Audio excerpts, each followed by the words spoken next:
കാശിയേട്ടാ. തൻ്റെ നെഞ്ചോട് ചേർന്ന് നിൽക്കുന്ന പെണ്ണിനെ അവനും വരിഞ്ഞു മുറുക്കും പോലെ പുണർന്നു. കുറച്ച് മണിക്കൂറുകളായി അനുഭവിച്ചു കൊണ്ടിരുന്ന നീറ്റലിന് അല്പം ശമനം വന്നതുപോലെ തോന്നി അവന്. പാറുട്ടാ. അവൻ്റെ വിളി കേട്ടതും അവളുടെ ഏങ്ങലടികൾ ഉയർന്നു. Relax, don't cry.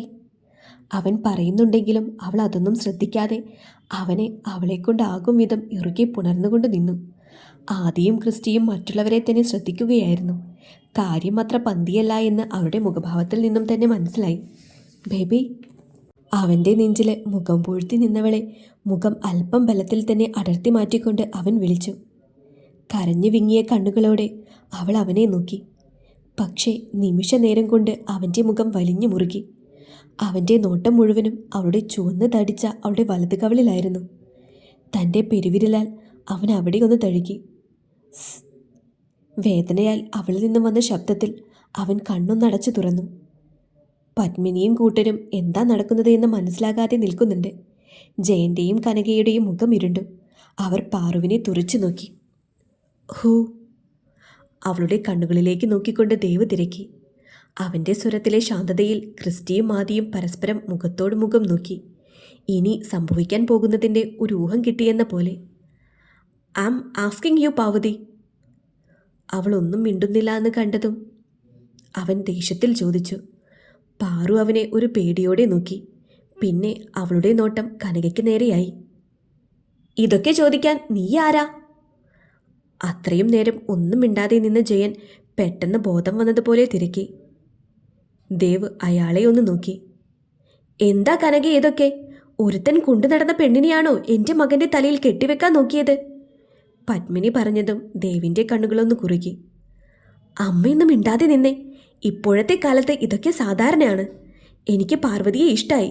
ഇതൊന്നും ഒരു പറഞ്ഞു തീരുന്നതിന് മുന്നേ രഞ്ജിത്തിൻ്റെ കരണം പുകച്ചൊന്ന് കിട്ടി. How dare you? She is mine. Dev അവന് നേരെ മുരണ്ടു. അയ്യോ രഞ്ജിക്കുട്ടാ. പത്മിനി നിലവിളിച്ചുകൊണ്ട് അവനടുത്തേക്ക് ചെന്നു. അവിടെ നിൽക്ക്. ആ ചെറുക്കൻ ആകെ ഭ്രാന്ത് പിടിച്ച് നിൽക്കുക. അനിയനോടുള്ള സ്നേഹം മൂത്ത് ഇടയ്ക്ക് കയറുന്നതിന് മുന്നേ സ്വന്തം ശരീരം കൂടി നോക്കണം. ഇല്ലെങ്കിൽ നിങ്ങൾക്കും കിട്ടും.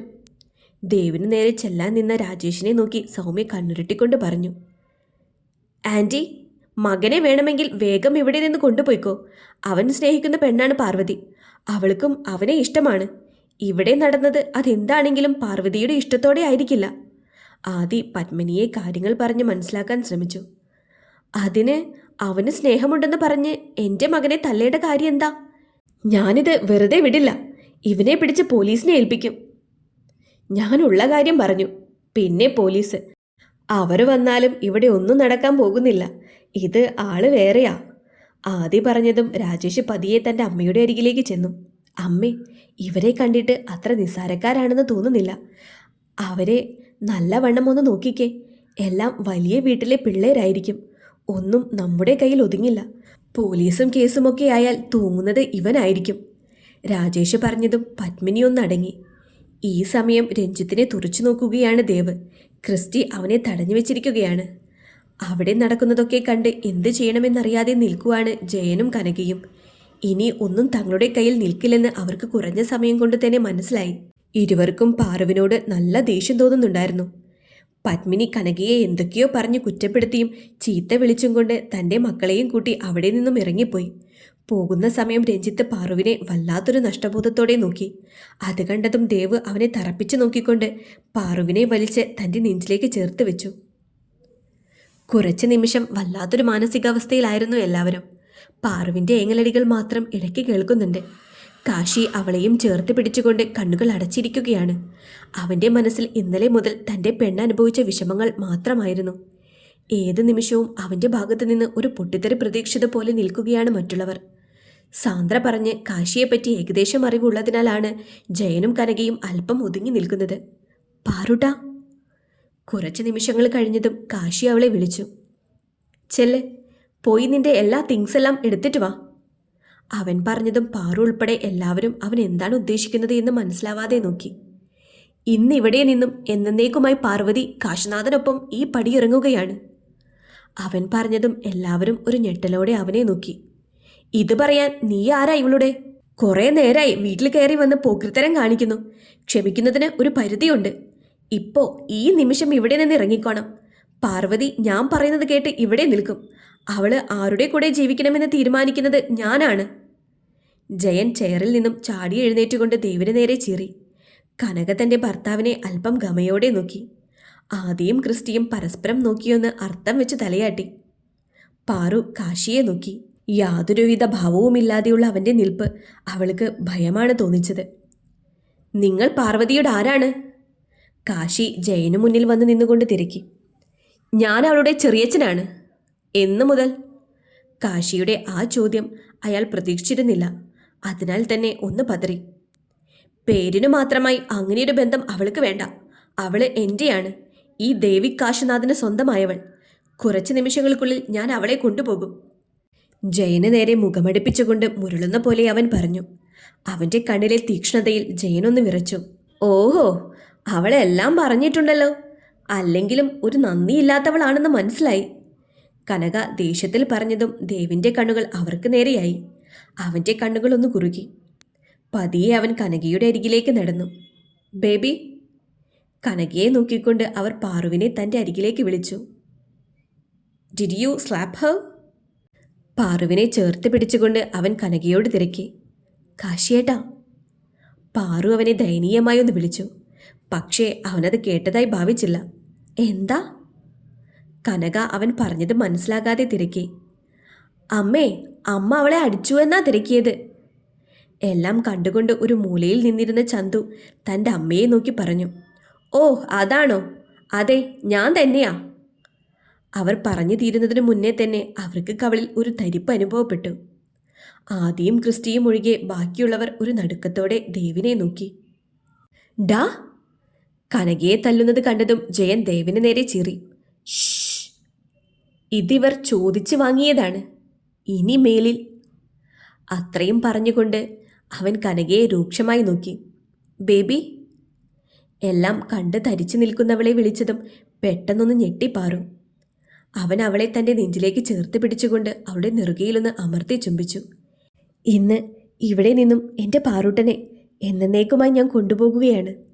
നിന്റെ കാശിയേട്ടനോടൊപ്പം വരാൻ പാറൂട്ടന് സമ്മതമല്ലേ? ഗൗരവത്തോടെയുള്ള അവൻ്റെ ചോദ്യത്തിൽ അവൾ അവൻ്റെ മുഖത്തേക്കൊന്ന് നോക്കി.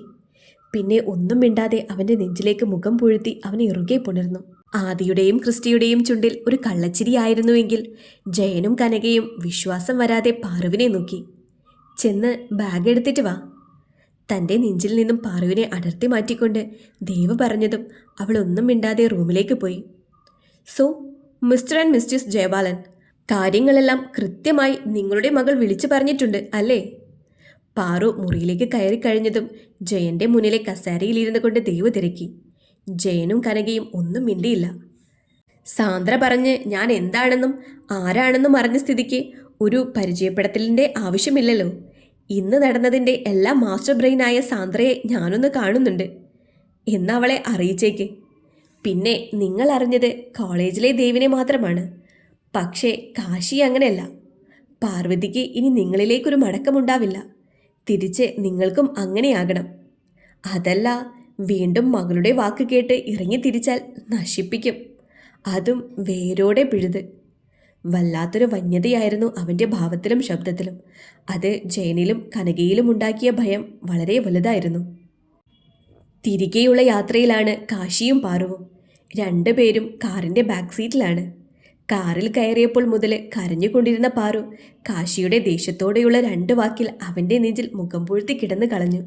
അതേ കിടപ്പിൽ അധികം വൈകാതെ ഉറങ്ങിപ്പോകുകയും ചെയ്തു. ആ നിമിഷം മുതൽ അവളിൽ നിന്നും കണ്ണു മാറ്റാതെ നോക്കിയിരിക്കുന്നവനെ കണ്ട് ആദിയും ക്രിസ്റ്റിയും ഒന്ന് നെടുവീർപ്പിട്ടു. രാവിലെ മുതലുള്ള അവൻ്റെ വെപ്രാളത്തിൽ ഇവിടെ തങ്ങൾ ഉയിരോടെ എത്തുമെന്ന് പോലും അവർക്ക് ഉറപ്പില്ലായിരുന്നു. മെഡിസിൻ്റെ എഫക്റ്റിൽ രാവിലെ എഴുന്നേൽക്കാൻ വൈകിയിരുന്നതിനാൽ തന്നെ ഇങ്ങോട്ട് ഡ്രൈവ് ചെയ്തത് അവൻ തന്നെയായിരുന്നു. മരണം മുന്നിൽ വന്ന് നിന്നതുപോലെയാണ് തങ്ങൾ 2 പേരും ഇരുന്നത്. അവിടെ നിന്നും യാത്ര തിരിക്കുമ്പോൾ ഇതുപോലെയൊരു എൻ്റെ ഒരിക്കലും പ്രതീക്ഷിച്ചില്ല. അവരുടെ കണ്ണുകൾ പാർവതിയിലേക്ക് പോയി. വെറും ഒരാഴ്ച കൊണ്ട് ദേവിൻ്റെ എല്ലാമായവൾ. തങ്ങൾ 4 പേർക്കും ഇപ്പോഴും അതിശയമാണിവൾ. അത്രമാത്രം ദേവ് പാർവതിയിൽ അവളുടെ പ്രണയത്തിൽ അടിമപ്പെട്ടു പോയിരുന്നു. ഇന്നലെ ഒരു ദിവസം കൊണ്ട് തന്നെ അവൾ നന്നായി ക്ഷീണിച്ചതുപോലെ തോന്നി. നിഷ്കളങ്കമായ അവളുടെ മുഖത്ത് ചുവന്നു കിടക്കുന്ന പാട് കണ്ടതും ഇരുവർക്കും വല്ലാതെയായി. ദേവ്, അവളിൽ തന്നെ നോക്കിയിരിക്കുന്നവനെ ക്രിസ്റ്റി വിളിച്ചു. അപ്പോഴും അവൻ്റെ നോട്ടം അവൻ്റെ പാറൂട്ടനിലായിരുന്നു. ഇനി എന്താ പ്ലാൻ? വാട്ട്? ഹോസ്റ്റലിൽ ആ കുട്ടിയില്ലേ, മൃദുല? സോ? അല്ലടാ, നമ്മൾ അങ്ങോട്ട് ചെല്ലുന്നതിന് മുന്നേ ആ കുട്ടിയെ വിളിച്ച് പറയേ. നമ്മൾ എൻ്റെ ഫ്ലാറ്റിലേക്കാണ് പോകുന്നത്. ക്രിസ്റ്റിയെ പറഞ്ഞു പൂർത്തിയാക്കാൻ സമ്മതിക്കാതെ ദേവ് പറഞ്ഞു. വാട്ട്? ആദിയുടെയും ക്രിസ്റ്റിയുടെയും ശബ്ദമുയർന്നു. കാശിയുടെ നെഞ്ചിൽ കിടന്ന് മയങ്ങുന്ന പാറു ഒന്നനങ്ങി. അത് കണ്ടതും കാശി അവർ ഇരുവരെയും രൂക്ഷമായി നോക്കിക്കൊണ്ട് പതിയെ അവരുടെ ദേഹത്ത് തട്ടിക്കൊടുത്തു. എന്നാൽ ആദിയും ക്രിസ്റ്റിയും കാശി എന്താണ് ഉദ്ദേശിക്കുന്നതെന്ന് മനസ്സിലാവാതെ ആ ഞെട്ടലിലിരുന്നു. അവർ കാറൊരു സൈഡിലേക്ക് ഒതുക്കി. ദേവ്, അത് ശരിയാവോ? നിന്റെ കൂടെ? Are you sure? Yeah.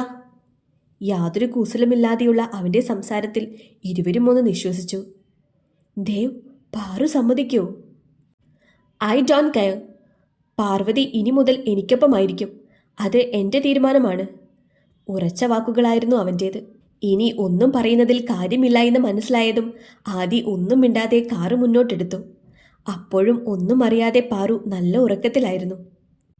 What? അമ്മ എന്തൊക്കെയായി പറയുന്നേ? ദേവ്, അവൻ അവിടെ വന്നെന്നോ? പിന്നെ ഞാൻ ഇത്ര നേരം ഈ വയ്യാത്ത വായും വെച്ച് പറഞ്ഞത് പിന്നെ എന്താണെന്നാ നീ കേട്ടത്? സാന്ദ്രയുമായുള്ള ഫോൺ വിളിയിലാണ് കനക. അവൻ വന്ന് വിളിച്ചപ്പോൾ ഉടനെ ആ നശിച്ചവൾ പോയോ? അത്രയ്ക്ക് മുട്ടി നിൽക്കുമായിരുന്നോ? നന്ദിയില്ലാത്ത ജന്മം. അല്ല, അവളെ പറയുന്നത് എന്തിനാ? അവൾക്ക് പോകാൻ നിങ്ങൾ അനുവാദം കൊടുത്തു കാണും. ദേ സന്തു, എന്നെക്കൊണ്ട് വെറുതെ പറയിപ്പിക്കരുത്. എൻ്റെ 2 പല്ല് ഇളകിയെന്നാ തോന്നുന്നത്. നിന്റെ വാക്കും കേട്ട് ഓരോന്ന് ചെയ്തു കൂട്ടിയിട്ടിപ്പോൾ അനുഭവിക്കുന്നത് ഞാൻ മാത്രമാണ്. നിന്റെ തന്ന നോക്കി നിന്നതല്ലാതെ ഒന്നും ചെയ്തില്ല. ഷേ, ഇനി അവളെ പഴയതുപോലെ കയ്യിൽ കിട്ടില്ല അല്ലേ? ആ, സാരല്ല. അവൻ്റെ ആഗ്രഹം തീരുമ്പോൾ ഇറക്കി വിട്ടോളും. ഏയ്, നീ ഉദ്ദേശിക്കുന്നത് പോലെയല്ല കാര്യങ്ങൾ. ആ ചെറുക്കന് അവളെന്നാൽ ഭ്രാന്താണ്. അതിൻ്റെ ആണല്ലോ എനിക്ക് കിട്ടിയത്. എന്തായാലും ഇത് വിട്ടേക്ക്. നീ പറഞ്ഞതുപോലെ വലിയ വീട്ടിലെ ചെക്കനാണ്. അവൻ ഇവിടെ വന്ന കാറിന് തന്നെ ലക്ഷങ്ങൾ വില വരുമെന്നാ ചന്തു പറഞ്ഞത്. ആവശ്യമില്ലാത്ത ഒന്നിലും ചെന്ന് ചാടാൻ നിൽക്കണ്ട. ആ ചെറുക്കിന് നിന്നെ നല്ല സംശയമുണ്ട്. ഇത് അവൻ്റെ സംസാരത്തിലുമുണ്ടായിരുന്നു. എനിക്ക് ആ പെണ്ണ് ഇവിടെ നിന്നും പോകണമെന്ന് മാത്രമേ ഉണ്ടായിരുന്നുള്ളൂ. ഇതിപ്പോൾ 10 പൈസ ചെലവില്ലാതെ അവൻ്റെ കൂടെ പോയല്ലോ. ഇനി അവൻ കൊല്ലുകയോ വളർത്തുകയോ എന്ത് വേണമെങ്കിലും ചെയ്യട്ടെ. ശല്യം ഒഴിഞ്ഞുപോയി എന്ന മട്ടിലുള്ള കനകയുടെ സംസാരം കേട്ടതും സാന്ദ്ര പല്ല് കടിച്ചു. നിങ്ങളിത് എന്തറിഞ്ഞിട്ടാ തള്ളേ? അവന് കോടീശ്വരനാണ്. ആ കോളേജിൽ പോലും അവൻ്റെ ഷെയർ ഉണ്ടെന്നാ പറയുന്നത്. അവളൊരു രാജകുമാരിയെ പോലെ കഴിയും.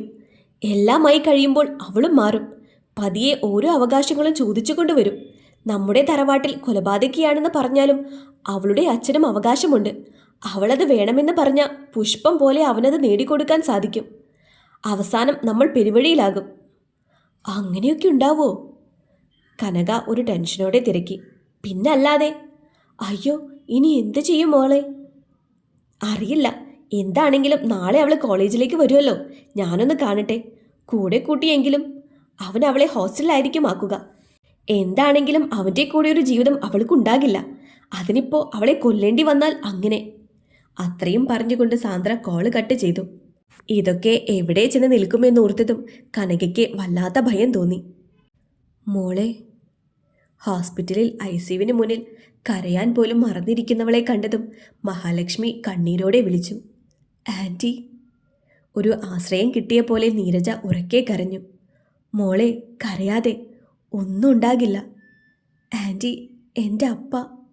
മഹ അവളെ എന്ത് പറഞ്ഞ് സമാധാനിപ്പിക്കണമെന്നറിയാതെ തൻ്റെ ഭർത്താവിനെ നോക്കി. മോളെ, നീ വേണ്ടേ സ്ട്രോങ് ആയിട്ട് നിന്ന് എല്ലാവരെയും സമാധാനിപ്പിക്കാൻ. അവനൊന്നും ഉണ്ടാകില്ല. നമ്മളെ അവൻ വേദനിപ്പിക്കൂ? ഇല്ല അങ്കിൾ. പക്ഷേ ഇപ്പോൾ എൻ്റെ അപ്പായുടെ ഏറ്റവും വലിയ വേദന ഞാനാണ്. പക്ഷേ അതിലെനിക്ക് എന്ത് ചെയ്യാൻ പറ്റും? ആർക്കും ഉറപ്പില്ല എങ്കിലും ഞാൻ വിശ്വസിക്കുന്നുണ്ട് ദേവ് അവനെൻ്റെ പഴയ ദേവായി തിരികെ വരുമെന്ന്. അവന് വേണ്ടി ഞാനിവിടെ കാത്തിരിക്കുന്നത് അവന് കണ്ടില്ലെന്ന് നടിക്കാനാകില്ല. അപ്പ എന്താ അങ്കിൾ എന്നെ മനസ്സിലാക്കാത്തത്?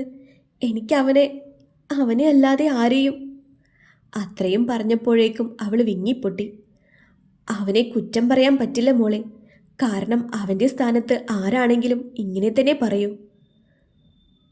മോളെ, അമ്മ, മഹാലക്ഷ്മി ചോദിച്ചതും അവളൊന്ന് വേദനയോടെ ചിരിച്ചു.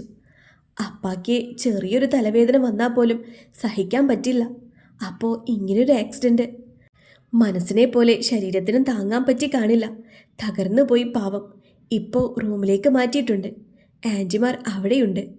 നീരജ മഹാലക്ഷ്മിയുടെ ദേഹത്തേക്ക് ചാഞ്ഞുകൊണ്ട് പറഞ്ഞു. അപ്പോഴേക്കും അവിടേക്ക് നീരജയുടെ അങ്കിൾ വന്നിരുന്നു. സത്യ, ഞാനൊന്ന് ഡോക്ടറെ കാണാൻ പോയതായിരുന്നു. എന്ത് പറഞ്ഞടാ? പേടിക്കാനില്ലടാ, ദൈവം കാത്തു. 2 ദിവസത്തിന് ശേഷം റൂമിലേക്ക് മാറ്റും. മോളിന്ന് കേരളത്തിലേക്ക് പോവാൻ നിൽക്കുമായിരുന്നു. അയാൾ പറയുന്നത് കേട്ടതും മഹാലക്ഷ്മി സങ്കടത്തോടെ അവളെ നോക്കി.